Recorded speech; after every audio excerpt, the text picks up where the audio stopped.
Shutting down the Internet has become an increasingly popular tool of repressive and authoritarian governments and some democracies around the world. Rights groups say governments use such measures to prevent protests, silence the opposition, or cover up human rights abuses. These controls are raising concerns about the restriction of freedom of speech. Researchers say that repressive governments often cut access to the Internet as a measure against protests or civil unrest. This is especially the case around the time of elections. These governments try to keep their hold on power by restricting the flow of information. In the past, they would have simply taken control of the local TV and radio stations. In the digital age, however, they take control of the Internet as well. Alp Toker started the research group Netblocks, which studies the openness of the Internet. He said, "Internet shutdowns have been massively underreported or misreported over the years. Because of the growth of documenting efforts like his, the world is starting to realize what's happening," he added. Last year, there were 93 major Internet shutdowns in 21 countries. Those numbers come from a report by Top 10 VPN, a digital privacy and security research group based in Britain. The list does not include places like China and North Korea, where the government strongly controls or restricts the Internet. Shutdowns take many forms.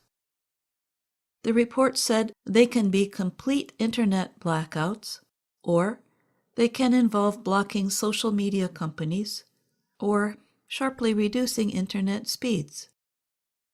Experts warn that Internet cuts have political, economic, and humanitarian costs.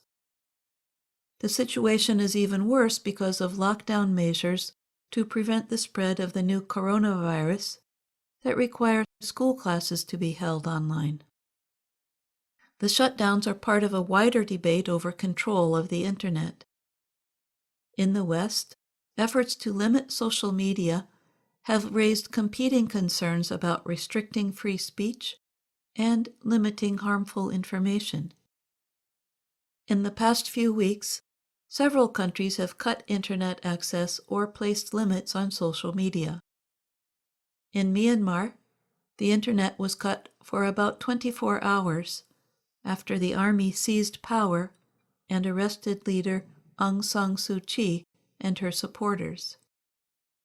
Then Internet users reported data access on their mobile phones suddenly returned.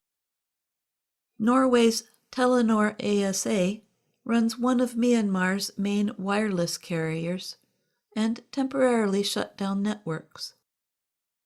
Telenor said, "We deeply regret the impact the shutdown has on the people of Myanmar." Myanmar's government also carried out one of the world's longest Internet shutdowns in the country's Rakhine and Chin states. The action was meant to stop the operations of an armed ethnic group. The cutoff began in June 2019 and was only lifted on February 3rd.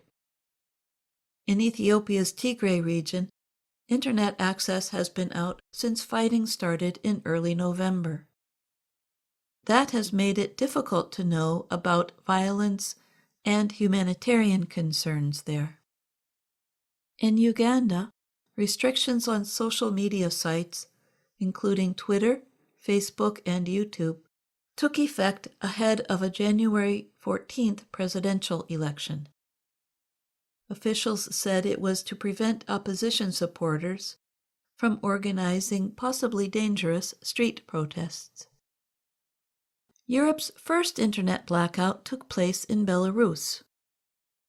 The Internet went down there for 61 hours after the August 9th presidential election.